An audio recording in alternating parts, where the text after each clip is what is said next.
Groove City.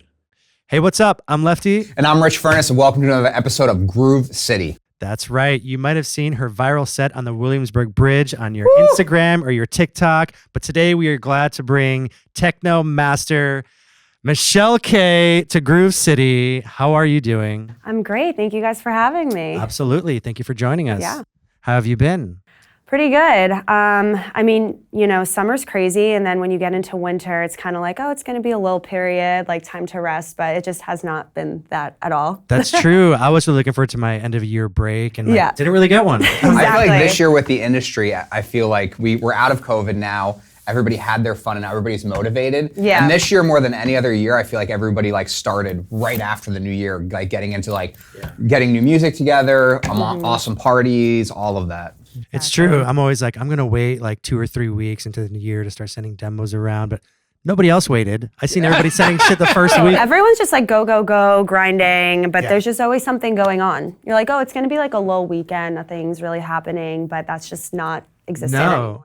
Yeah, I was like, I got booked for a gig on like the second weekend. I'm like, what's the vibe gonna be? It's like after New Year's and people are like, yeah, is it gonna be chill? Yeah. Rager. People are ready to go out. Yeah. I said, it's happening. January's been packed. Yeah. It's been flowing quick. It's already the end of the month, you know? Totally. I played a gig this past weekend at Hollow for Agape and Impulse Control, and again, crazy, and was super successful. And you know, it's the same thing. Like you're not sure. It's in the dead middle of winter, it's been freezing cold, but people come out and support, so. I think it says a lot for where, and I've said this a couple times, where New York scene is right now, is I feel like the New York house techno scene is so strong right now that people are really craving that kind of music, and like, there's just such a great community for it that everybody wants to come and support, and like everybody's just really hungry for this to continue to grow. Yeah, and the gig this past weekend was super nice. It was all local artists too. It wasn't like some big headliner. So again, that's also why we weren't really sure on the turnout, but again, super successful. People want to come out and support, and it just like, it felt really good. It felt really intentional.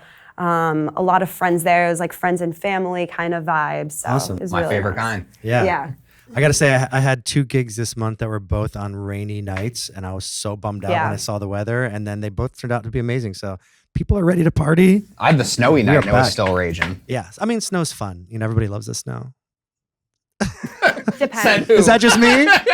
Depends. If it's the first snowfall and it's pretty and nice, but then you give it like 1 more hour in New York and it's like disgusting black slush. And Facts. Then it's This is how I feel. But again, no, people still come out. Yeah. People still like it. I don't mind it. I'll take the good with the bad. If I get a little of the beautiful whiteness coming down and then it turns to nasty sludge later, I'm not mad at that. Yeah.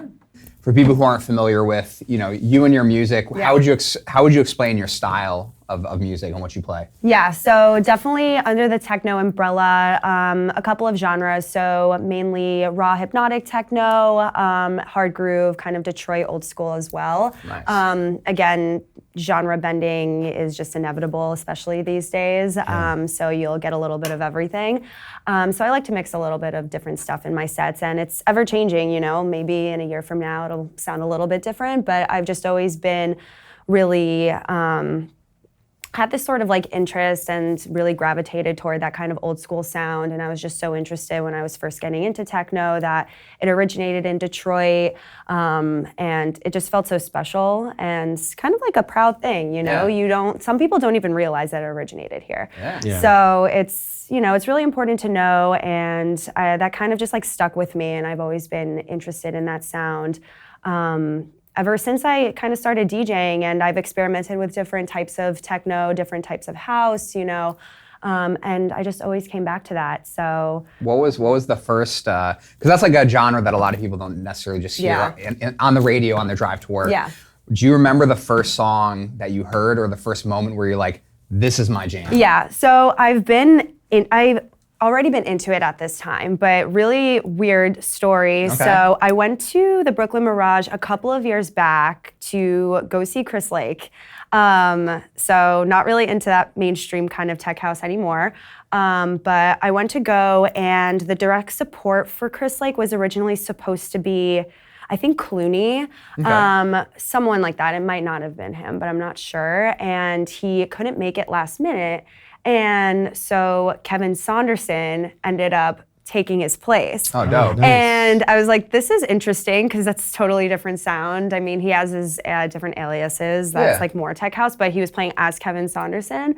And he was playing that kind of like, he was playing Robert Hood, that kind of Detroit techno. And I remember I was just nonstop dancing and that kind of like old school 909 synthy sound. I was like, this is so good. And I just like, I couldn't even talk and I was dancing so much. That's awesome. And then another time, I think shortly after that, I was going to go see. It was following you. Yeah, exactly. No, I was going to go see a different techno artist with my friend. I think it was at maybe Brooklyn Monarch, some venue like that.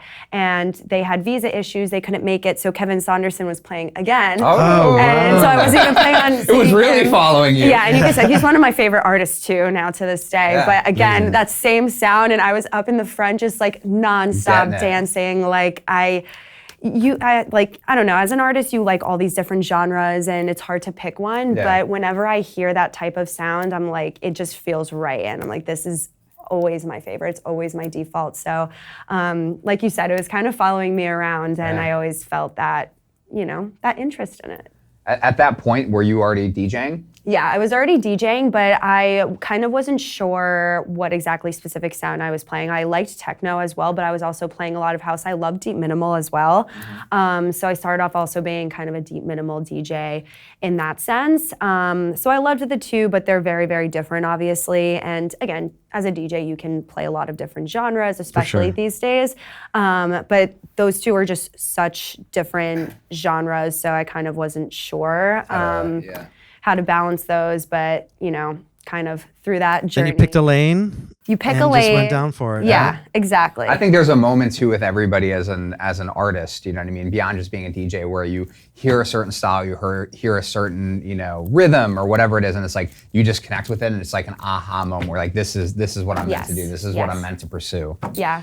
For sure, and sometimes you just kind of got to go with what feels right and like what you have the most fun doing. I think it's a feeling. I think what you said is like what feels right. It's more of a feeling than anything else. Like the music that I like, I couldn't necessarily put into words, but like I just know when I going through my in-flight or I'm going through a Spotify playlist or a Reddit or whatever, I'm like, this is it. And I don't know why this is it, but it's like, it just resonates with me. It's got your vibe. It grabs you. You hear that thing. You go, oh yeah, it's got my kind of groove, my kind of sounds or whatever. And you just throw it in the folder and then check it out later. And so people overthink it. If you're a DJ or a producer, you're like, I'm not sure which sound I want. It's like very difficult for me to like choose it, but I always think to myself, I'm always like a crowd member first, even when I'm DJing. It's when I'm overthinking if I should play a certain song while I'm DJing. Does this feel right?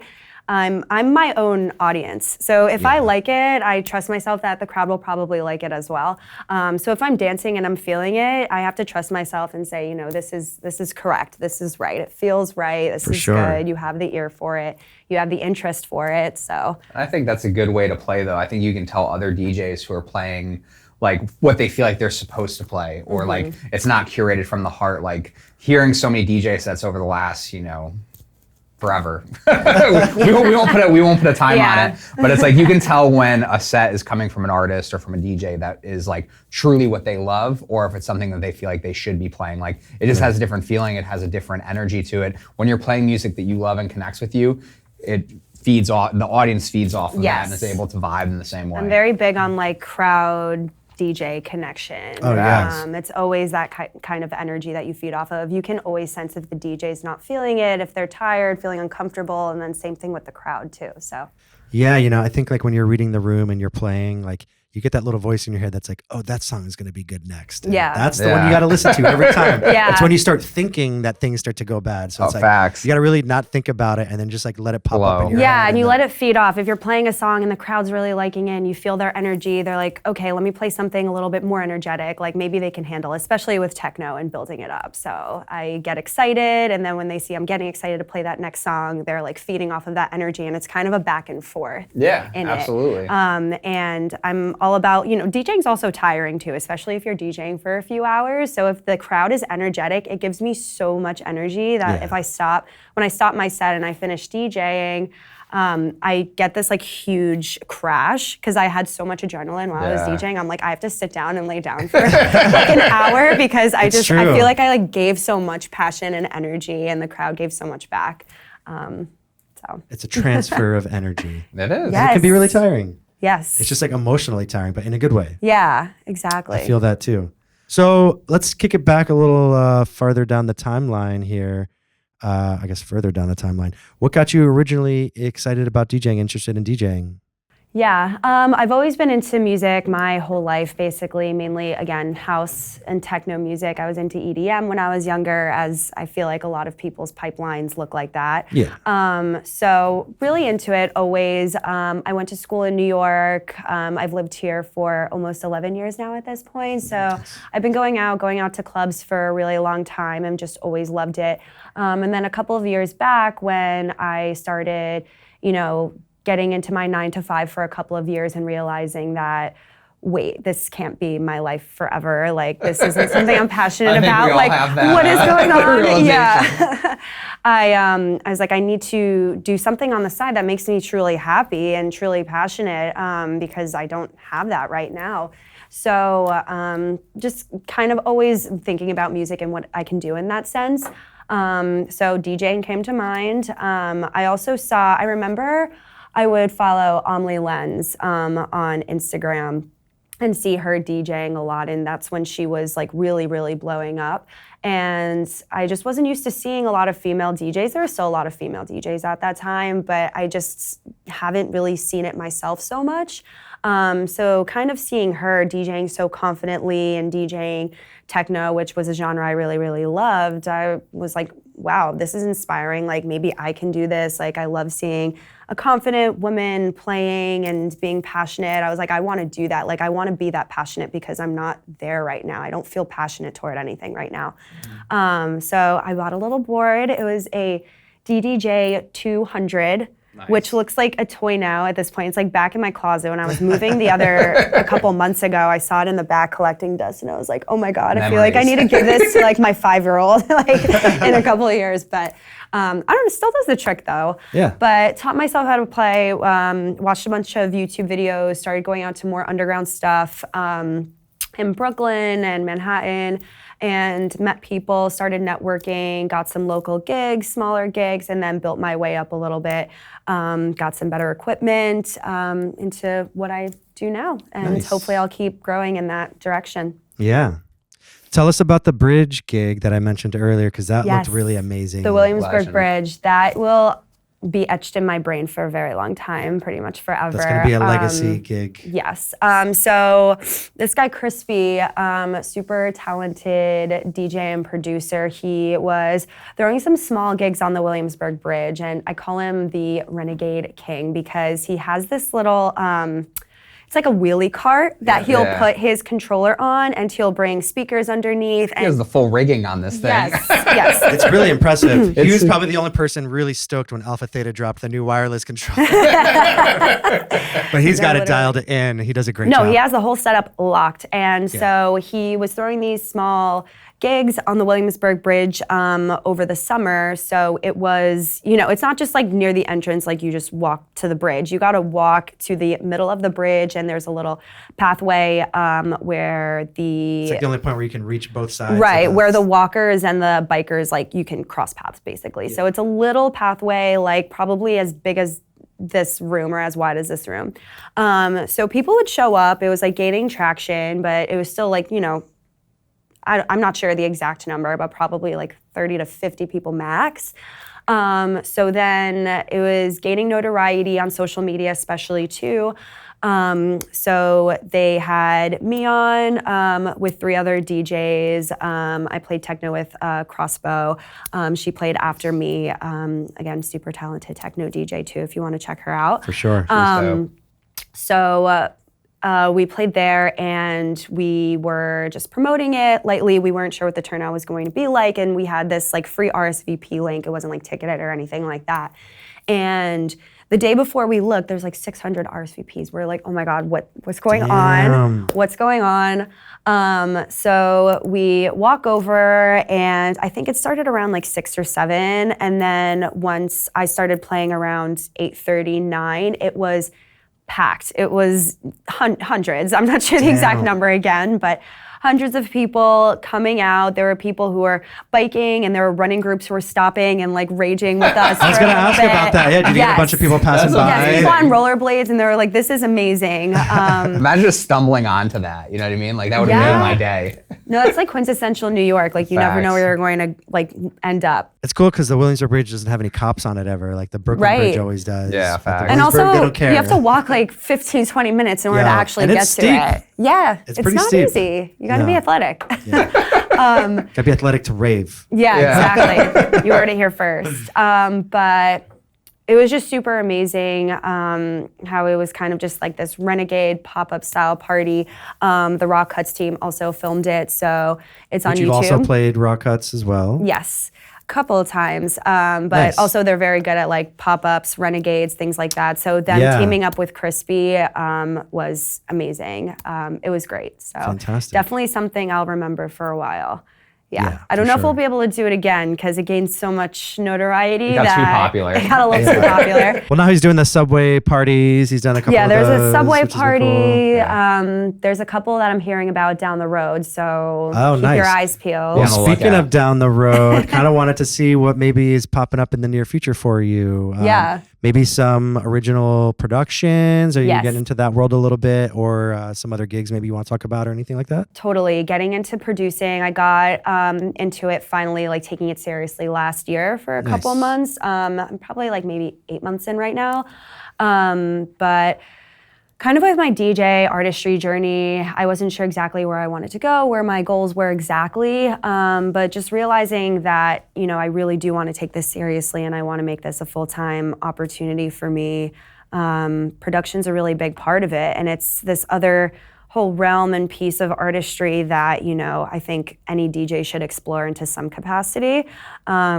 It's very, very difficult, but also very, very fun. Also, I'm super new at it. So I think similar to DJing, when you first start out, you're not good at it. So it's like, as human nature, you don't like doing things that you're not good at. So you just have to keep pushing yourself, and just for the past couple of months, I just have to sit down in front of Ableton every single day and I just produce something and it just does not sound good. But then like once every 2 weeks, I'll have something that I'm like, wait, okay, maybe I got something. Welcome to the rest of your life. And every single producer friend that I talk to who has been doing this for like a couple of years, they'll say the same thing. They're like, no, that feeling doesn't go away. And I'm like, are you serious? That's right. Yeah, you got years and years of that coming. Yeah. Would you give any advice to somebody else who's maybe like a well-seasoned DJ that's been playing around that is considering taking the production leap? I mean, for somebody who's kind of newish into it, like what would you say to somebody that would maybe help them on their journey? Yeah, I think for someone, especially if you're someone who's really hard on yourself, because that's me, just keep going at it and keep trying to stay confident. I think also with me, I was always like very scared to share whatever I was making with other producer friends, people who I can maybe see as a mentor. Just because I was shy, I didn't think it was ready yet. Don't hold on to things. You're not going to learn unless you share it with other people. They give you advice, you work with them, do a production session. I was holding on to a couple of tracks that I made I remember my friend Ramsey Neville, again, he owns Impulse Control, another really talented techno DJ and producer, been producing for years and years, super talented. He's been asking me for my tracks, and I was holding them for like 3-4 months. I was like, no, I'm not gonna send them. Finally, I'm just like, okay, just send them, it's fine. And then immediately after, he gave me such good feedback, and it was kind of like a weight off of my shoulders. And I learned so much more, and you kind of get that momentum of like, oh, I just sent this to someone who is a pretty good producer and they're into it. Like that kind of gives you the motivation to keep going. For sure. Yeah. So in all retrospect, it's about 80% mental. It is. Yes. It really is. And honestly, what it really comes down to is learning the software, the DAW of your choice, just to be able to use it to its fullest capabilities so you can get your ideas down and get creative with it. Definitely. So it is really crazy how that I think too, it's a lot like DJing and a lot of the stuff that we talked about earlier. It's about taking the beginning of your time to explore and see what you like and see what you make, and then really listening to your instincts. And like the more sometimes that you overthink it, the worse the project becomes. I think you just have to kind of like let it flow out naturally the way that it's meant to. It's true. Well, we're going to wrap it up in a minute here. Was there anything else that you wanted to mention? Not really. I mean, keep your eyes peeled. You could follow me on Instagram to see if I have any upcoming shows. Yeah, tell them where they can find you on the social media. Yeah, it's Michelle K, so MICHELLE 2_KAY. Follow me and see what I have cooking up. Yeah. Wonderful. Well, we're really looking forward to your DJ set. Thank you. I know your techno curation is going to be superb. So thank you so much, looking forward to that. Awesome. I'm Rich Furniss. And I'm Lefty. Thanks again. We'll catch you later.